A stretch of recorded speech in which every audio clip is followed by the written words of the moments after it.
Hi, Mom. Hi. So we are in the hospital right now, and Definitely, we are in the hospital. Yes. we're always here. But no, I was just sitting outside. Both of us are just sitting together, my mother and I, to give you context. Sitting outside here at Astor, and my eyes are all dilated, and I was asked to shut my eyes, and I was just trying to use my ears and my. What's the test here? I don't know, a bunch of tests because I'm on hydroxychloroquine to make sure that my retinas are functioning fine and all of that, right? Yes. And then all of a sudden, I just opened my eye. It's all blurred. It's majorly dilated, and I'm just looking at a very vague vision of my mother, and I'm telling her, "Amma, ever since I turned 14, life just changed." Yes, true. Like when I say changed, it's beyond my ability. Not even the wildest of my dreams could have ever thought of something like this. What about you? Yes, so what Vacha says is right, but I was thinking on another level.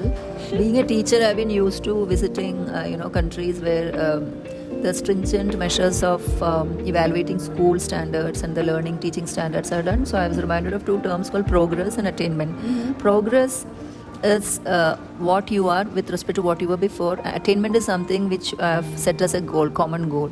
So I was thinking in Vacha's life, progress is pretty good because once, as she said, the life turned to an unexpected level.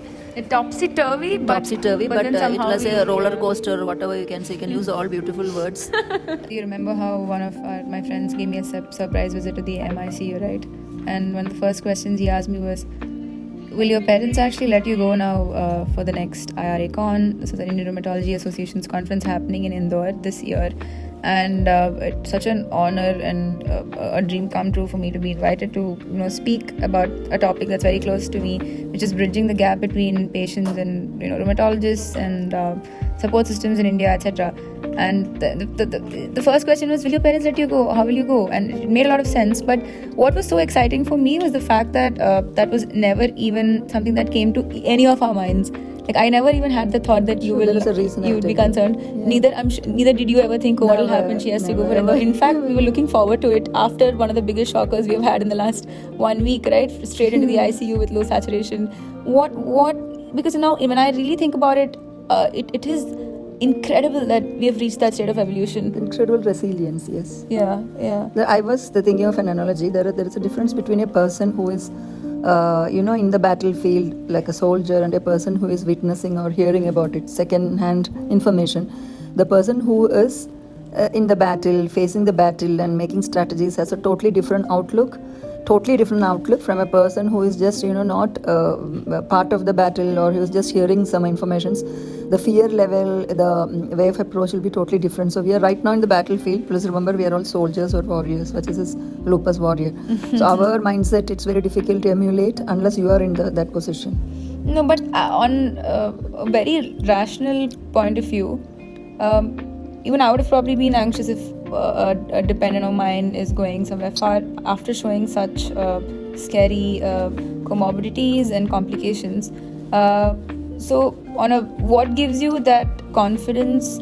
Because it's not. We didn't even have the thought. The fact that such a thought didn't even occur in our minds shows that there's been some years of belief or thoughts, and there's been some sort of a system that we have set. What gives you the confidence to say, okay, my daughter's going there, I'm not tensed at all? One thing I can always say is observe Dr. Shenoy's mood. Once when she was having lupus nephritis and the proteinuria was pretty high, so she asked the doctor whether she can go to Dubai. He said, why not? So I was observing the mood of her doctor, who must be having a pretty dirty picture of the lupus, I should say. But still he had the mood of, his mood is, this is which I was influenced. Certainly, it's not that I had that mood. If I were actually in my original position, I would have asked her to shut in a room and sit for 50 years out of fear. Oh, man. Because the autoimmune, if you think of all the aspects of infection which she can get from, she cannot even get out, right? Yeah. So things. This is the first time I'm hearing you say that, and it's so interesting for me to also know that you've had such thoughts. Yes. So, but when I observe the doctors who are much more intelligent and those who are the guides and mentors and who are exactly. So the takeaway to all the parents and every guardian or bystander is to know that you listen to your doctor. Don't try to use your brain in a field that you may not have the necessary knowledge or expertise in, right? But to quote a couple of instances that has happened, you do remember Dr. Shenoy or whether it's Dr. Joe have told you to be there, or for this moment watches don't travel, or they have also been very clear about certain restrictions which were very specific to a short duration. And during those times, did it worry you when I was traveling? I can only think of one instance. Usually the doctor pretty much conveys everything to Vachas, because I think doctor must have felt she's capable to absorb the instructions. But once it happened, like from Dubai, when we were in Dubai, she has to come back, and we both came back because the urine protein loss in the protein in the urea was high. Then I remember We don't Dr. need to name the doctor. Okay. So I remember the doctor, one of the rheumatologists, who Very called dear. me personally and Yeah. said, "This is a, you might even lose your daughter." That was not a great sentence to hear. I got a shock. You might lose your beautiful daughter. You know, the way you said you might even lose your daughter sounded like a Malu poem. True. So I wanted to make it light. Then, Yeah, no, true. So after that, of course, nothing. It's not that. Then I decided. So he thought maybe we are taking it light. Actually, we are not taking it light. We are taking the way.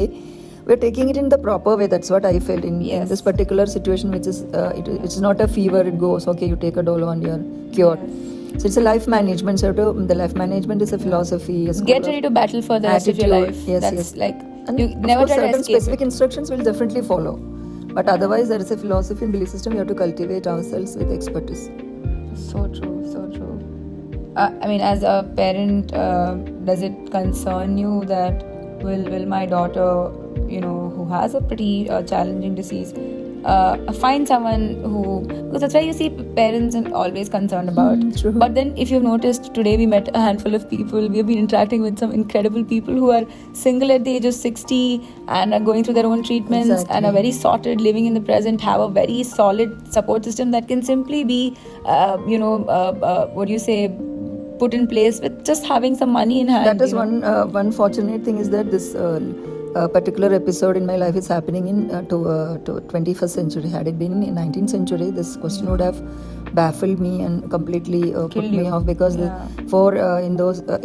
in my time, even the ultimate aim is to settle in terms of whatever, husband, children. So that question doesn't much arise nowadays. So the situation generally has changed for the in a different way. It's Yeah. totally different. So that has certainly helped.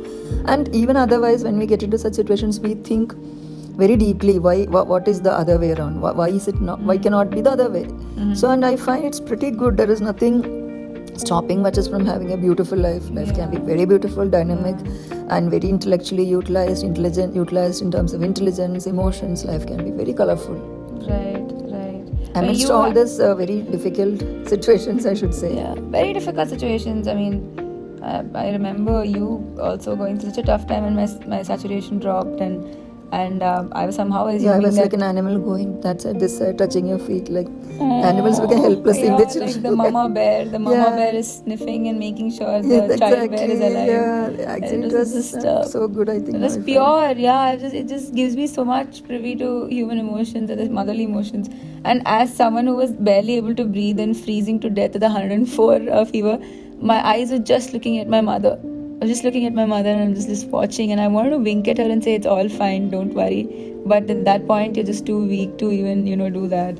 But very, very interesting, very interesting. I'm just gonna ask you, what do you think about partnership and lupus? Right? Everyone needs it. Could be in the form of love. Obviously partnership is love, but I'm saying whether it's whether marriage or whether it is just finding a suitable romantic partner in lupus. You have met people in the past who I've had a romantic endeavors with, and one person who I was in very long-term relationship with. And what was your overall take on it, and what were the pros you saw about the decisions I made with regards to my romantic endeavors, and what were the cons you saw, or just around that topic? There's nothing definite. I just want to hear from you. Yeah, I don't know whether I've always observed Vajas, and the one thing is that it's not because she's having lupus and she's trying to find a partnership. Any human, girl in yeah. that age, it's the same thing. Which I don't think it's even something age. different. Everyone would want partnership. That's what. So right? it's not nothing to be. So this question is a very generic question actually, but because you asked it at a particular question. But the reason I'm asking this is because I was telling you today morning itself, my ex treated me with such respect, dignity, with utmost love and empathy. That the I like that what you said. and He taught you how to treat yourself with dignity. With your disease with exactly. I was taught.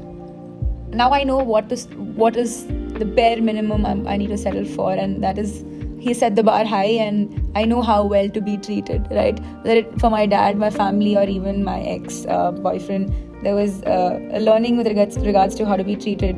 But for parents and other lupus patients out there, what do you want to tell them about romantic partnership and what just anything around that, Amber? See, that is, but see, the parents all have a belief system, so I cannot interfere, or I can tell what the belief system I have. So the belief system I have is, see, one person cannot fulfill all your emotional needs. So one mom will be there, one dad. Yeah. There should be various shades of friendships are to be taken. It, I mean, if more the friendships, if you see with a patient especially, that means that person is very energetic. Otherwise, it's not easy to maintain relationships. Require a lot of energy. So the fact that she's having lots of relationships and friends, it shows that her life is good. So I feel the more friends. I'm not saying from the social. Person having friends, it shows the people life I can is healthy. connect with in depth. Yes, that shows the person is living and wants to live, and it is a very healthy life. So nothing more. I don't think anything more morally or philosophically, or this is what I see. That's so nicely put. I completely agree. That's why I said it's a belief system also, which other parents may not have, but this is what I have, and I'm sure if some of you may be able to connect to this. But I want to share one thing with you that I've always been thinking about. There have been moments of guilt and sorrow that, my parents are having to go through so much, not because of me, but because of the situation. But when it comes to family, immediate family, like say your mother, father, and maybe your sibling, there is the guilt or the frustration could be a lot less. But I don't know, I felt like when I've had to take, what do you say, when a partner or someone who's romantically involved with me takes the extra step to come be there with me in the hospital, as much as I love it and as much as I feel so blessed, and it's out of pure volunteering. I've tried to kick them out of the hospital, but they'll still be there and try to be there. But I've noticed that gets to my head a little bit. I'm like, I just don't, I love it. At the same time, I feel terrible about it. Not for the person, like I start to hate the fact that, like they're having to do this for me, and I don't want anyone doing that for me, screw it, what do you think about it? I think you should not think like that. Whatever service you are supposed to do, you should happily take it. Let them be at your service. That's it. Right. Say for example, this time I had bronchospasms and it was just rushing into the hospital. My question to you would be, amidst all this chaos, different people find different ways to keep themselves going and some sort of a reason or something to look forward to. With regards to me as someone who's your daughter, what is it that keeps you going, and what gives you the what puts you to sleep at night finally, because it's not easy, right? Yeah, so I've learned from the past 8 years especially, maybe that is a lesson which I was supposed to learn even otherwise, that to take life day by day. Like today, what I would like to focus on is her stomach is in a bad shape. She has duodenal ulcers, duodenitis. So I was wondering what type of routine, slightly modified routine where the food can be incremental. So these are the thoughts which look very simple, which is not actually relevant with the gravity of the situation she is. But this is the only way we can take it. We cannot think of the permanent solution to a particular health situation which she is in. So this is the ideal way I felt things will go. And there is also denial mode. So Vacha says, Mom, you're in a denial mode. So there is a healthy denial mode too, where I feel she will be all right. So these are the things which get me going. Yes. Right. But to a large extent, I think maybe healthy denial is something that makes sense. So coming back to when that irritation sets in, this person is having to run around, be in the hospital with me.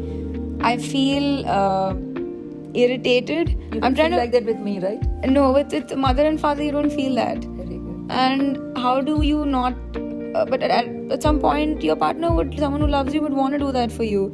Yes. But I somehow feel like I'm limiting that person, and it's not because I'm a selfless soul and want the person to grow, but it just irritates me.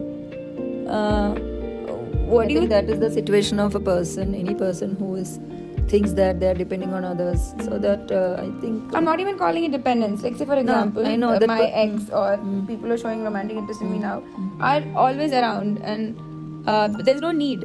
Like, dependency comes and is a need, because right now I have a very good support system. Yes. But despite that, out of love, when they choose to stick you should around, simply enjoy and view that love, witness that love. Just become the object of love, because other thinking makes it complicated. See, we know if they're very, they'll go, no? That's all. Because in my head, I'm like, if it was a healthy person that this person was romantically involved with, they would probably be doing something a lot more different, maybe a lot more entertaining. But we can't think of a situation which is not. No, that's not a very good way to think. Suppose if I think, if I not have been afflicted with lupus, that's a very maddening thought. If I can think, had I treated you a little better, like, you know, a little more food, and if I think of some things, regrets, some regrets, and what is it called? What, going down the loop? Yeah, it's a vicious regret loop. No, we call it some loop. No, guilt cycle. So guilt or regret also, to some extent it is good, but beyond a limit, I don't think it will help. And there is no need of thinking anything. When people are loving, they are loving. No, it's their spontaneity. So why should you interfere with their spontaneity? Let them be loving. That's it. Well put. Right, it's coming from them, and yes, it's not we cannot control, and that yeah. makes it, that spoils it if you try to control their affection. So nicely put. That is so amazingly put. Yeah. Wow, nice point, Amay. Got it? Absolutely did. To wind up, I was thinking, like, I don't know, suddenly this admission, it was like an epiphany to me that I am finally accepting the fact that I'm gonna live a great life with lupus. So I know I always knew this disease has no cure. It's gonna be an ongoing thing. But somewhere you have this thing that I'll hit remission, and things will be to a large extent normal. Exactly. But that doesn't seem to be happening to me, at all. So, but somehow this time I had that epiphany that even if it doesn't reach remission, I'm going to learn to wrap things around this sort of an active disease and do my best. I've seen after every adverse such, these admissions in hospitals with acute situations, after we always come out with a better resolution. Never we have come out with a, oh my God, life is gone. Never. We always, I think the thought process has become more refined, more resolute. This is what I observed every time. And I used to wonder what we're doing. Again, we'll change the food system as if we think it's going to cure. But that's the way human beings should be, always with hope and plans. And that keeps the life rich. Yeah, so true. It's very natural for people like me to slip into the existential dilemma. When what to speak of you all, or normal people. Normal people as well, and especially Sartre me. could not have. John Paul Sartre. Yes. Yeah. Existentialism is a Maslow. What is it? Maslow's hierarchy. Yes, hierarchy is the highest dilemma. So that's what I said. I've seen whatever Vachas has, it's not unique to her. We might take it in the shade of a disease because of lupus. But if you see, these are all problems pervading. But in her case, it is. If you don't compare, it's another beautiful life. But we usually compare with the normal milestones. Yeah. So there are some comparison normal milestones. If you stop, then we can take this life into another level. Speaking of milestones, just be as candid as possible, okay? Do you want me to get married? Is marriage important to you? I've never seen marriage as a milestone, but marriage is very beautiful. I was saying today, marriage is a beautiful thing. Yes, marriage means marriage. The word marriage. I'm asking marriage because then there's a legal contract or companionship, 100%. But you think marriage is a good thing, and have you ever felt like, I want to see my daughter get married on that stage there and look like a bride, and I want her to have a baby. No, I want her to. What I want to be is, one should be always, they call it Brahma Jitnyasa. So why am I doing that? Why am I suffering? That question is not a pessimistic question, because a question which cannot come from a person who thinks everything can be solved, such question will not come. It's such a beautiful point, because I also strongly believe, quite often people misunderstand existentialism as depression. I think I read it somewhere only. Man is considered a failure if he has not questioned the premise of his existence. So it's called jitnyasa, it's called curiosity, and it's called not even material curiosity, it's called Brahma. I mean, in spiritually call it, it's a very higher level of curiosity, which people usually ignore, because why question as it's a question? Painful one. And it's a painful, and usually it has to bring in some other higher level of existence which people have not seen. So they always want to ask how, and they say why is a wrong question. So when you ask a wrong question, you get a wrong answer. That's the philosophy goes on like that. But I definitely believe this marriage is the question was, why do you want to see her I don't think it's a milestone. Cute And fantasies especially I told you on, that the time has changed. There is no leaving in marriage was only a concept, right? What times have changed? It's a Even ritual. you have lived in, so it's stunning that way. Yeah, But it's a I'm just ritual. saying, do you have these small, No, cute, I never have. materialistic dreams? And especially that- I would have had that dream had the person, just been a person like that. She is capable of living alone in the sense she's more, for her, she's, what do you call? Is it More than intellectual herself itself is more than what she has to nurture. She herself is enough for her. That's what I feel. So she has her own way of I'm a lot to handle seeking myself. things. Yeah, you're a bit lot to handle yourself. So you're fully engaged with yourself, and of course you have. I've seen you also like affectionate relationships, and I really, so I'm a it's. I sucker feel for you're in a love. very healthy frame of mind. When the healthy frame of mind is there and healthy relationships, I've not thought of marriage. Maybe I must have thought if you had been ordinary life, like normal milestones. Because I do see you joke around saying, right, oh, this necklace of mine you'll wear on your wedding. That and it's so time cute. I love it too, but I'm just asking. I've not as much it- thought about, not because I'm afraid or I'm frustrated. Oh no, anyway, my daughter is nothing like that. I think that those thoughts and all, I'm also evolving, right? It's not that you're only evolving. True that. People around you also evolve in Absolutely. philosophy. And so the marriage is not a big thing. Marriage is a beautiful thing, but it's not the thing. Yeah, that's so nicely put. And that's the same thing you think about me having kids or not. Kids and all, I have not thought. I don't know, because even myself never liked kids, so I don't know. Some others crave to have kids. I never wanted. Somehow they came by default, I should say. So I must have suffered also. So those things and all never I've identified. So and if she wants, there's always a. If you want affection, shower affection, get even a dog. I've seen you nicely a dog, a cat, but I'm not saying that should be the way. But you can adopt. So many ways are there. To channelize the love. Yes, why do you want to be pregnant and complications and not required? So not wise, I think. Yeah. Depending on situation, you curtail your desire. But what do you want to Intelligence tell? is to modify your desire according to situation. So true. What do you want to just wind up? What do you want to tell lupus patients who are, say, in their late 20s, who genuinely do want to settle and maybe have What some I feel is they should companionship, but come they're out not of able that to? belief system. If they feel insecure, they should change. That's all. They cannot face the insecurity and live for long. That will not be a very happy life. So try to think why I'm insecure. Try asking why, and then they have to definitely change their belief system. Right. So depending on the situation, you adapt. So it's not a belief system you are forcing on yourself because you failed somewhere. No.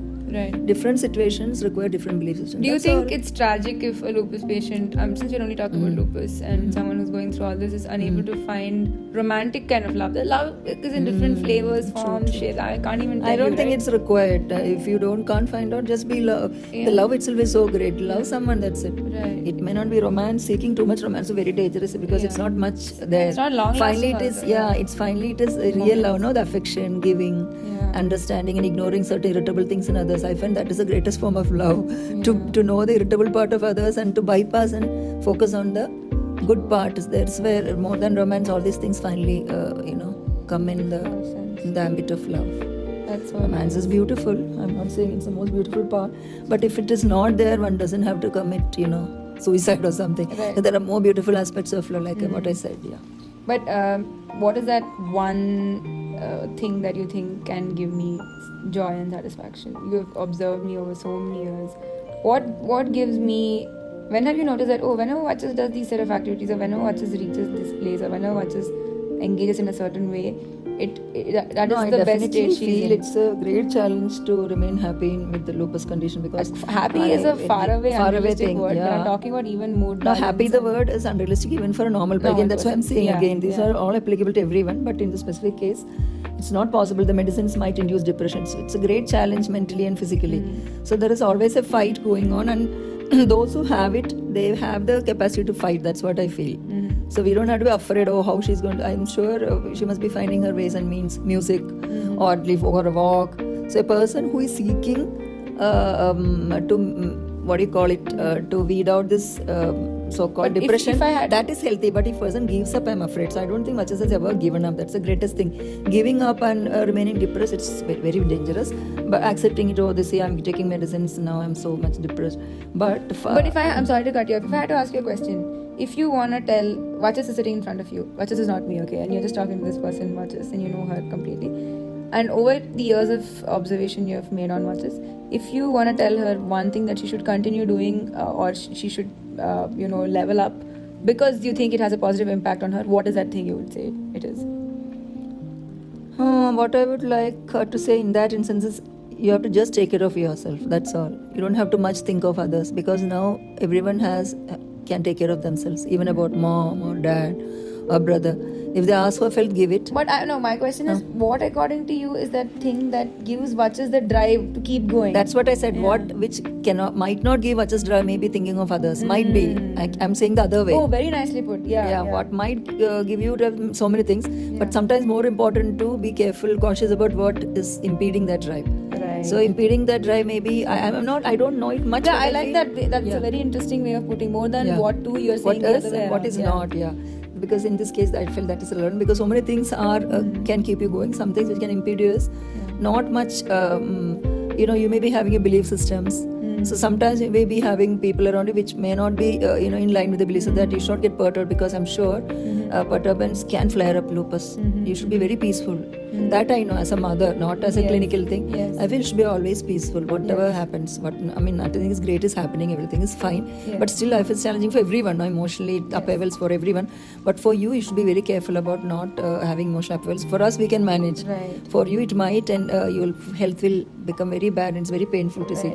So you have seen me transition from juvenile lupus to adult lupus, and if there are 3 things you think that I did well, or you'd like to compliment me for, not that I'm desperate for compliments, but maybe the audience can also take away a few things that I did right while transitioning from juvenile to adult. It was a huge change.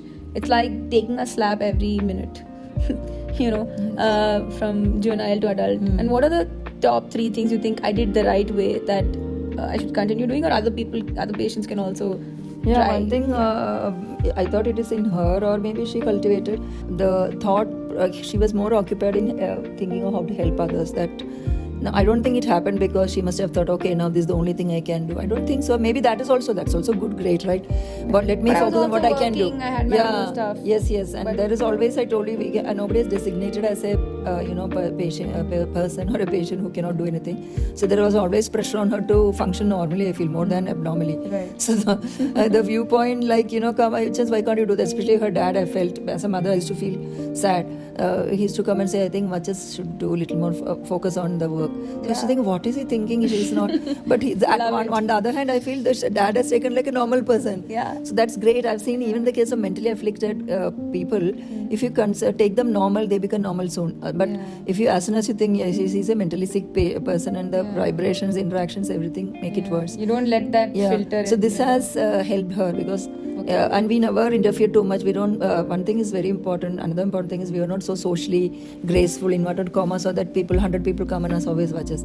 We were in our own citadel and nobody could question us. We had our own life, so that must have definitely helped. You mean to say that we were never, society never had a say in our No, decisions? yes. A decision was taken by the 4 of us in the most rational way. We were not answerable, these are typical questions and all we never had to face, because we had a life which, even I am not so social. So I had 100 friends. But at the same time, we have such a social life. Every day we have guests at home. That's a different level of social interaction. But I'm talking about the normal society where, that sympathy, lip sympathy and so on. We never had to encounter that. But I think the credits go to us because we never allowed that. That's the approach which we should have. But somebody who's already in the social network, helplessly, they will have to face all this. They should learn, or they should learn. Right. But So suddenly learning looks like artificial. One thing is that one should be having understand at least people. You see, these people are not at an advantage. At least I should understand that if they are not in that level, to understand that the people who are not much socially answerable in this way,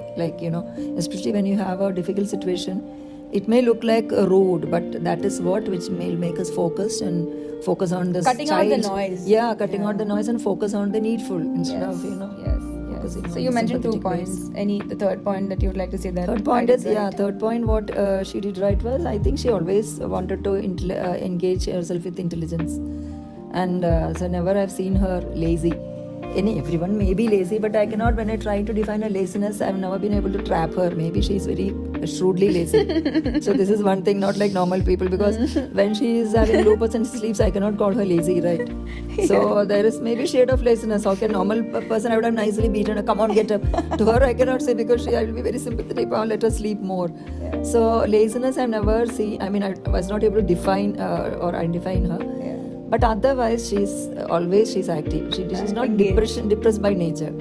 She's like, she may be showing depression, irritation. It is that her depression is in the form of a rebelliousness, not by giving to it. Yeah. So that's also difficult to take. People around may be having some difficulties because when the depression comes, she Especially is when I more feel limited. rebellious. or- Yeah, rebellious she becomes. But that is better than becoming succumbing to it. I feel that is better. This fighting in this way. I must say, Amma, you're quite observant and you have been scrutinizing my life and what I'm doing. It's Of so course, nice the to hear mothers from will do you. all those mothers are mothers, right? So, guys, if you like this, because even I also got to discover so many interesting thoughts of my mother.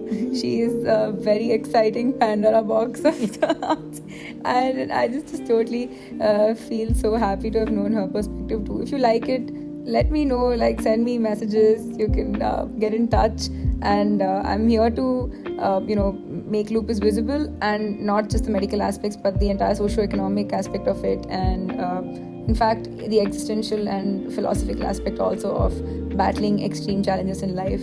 I got a huge shout out to my mother Swapna. Thanks, Amma. My pleasure. Yeah, Cheers. and I'm just gonna call my dad sometime, my brother. They're very interesting people who have handled my situation. So when it's economic, I think that we are not touched. Maybe that's a different. We can touch that. Yes. We'll definitely tap into Yes, that, yes. because that's where I think most patients and Social, caregivers also. psychological and relationships. Those were the things. which Yeah, we we will touching definitely upon. touch the economical aspect of it too. Thanks for listening, guys. See you in the next podcast. Bye bye. Wanna say bye? Bye, everyone. Take care.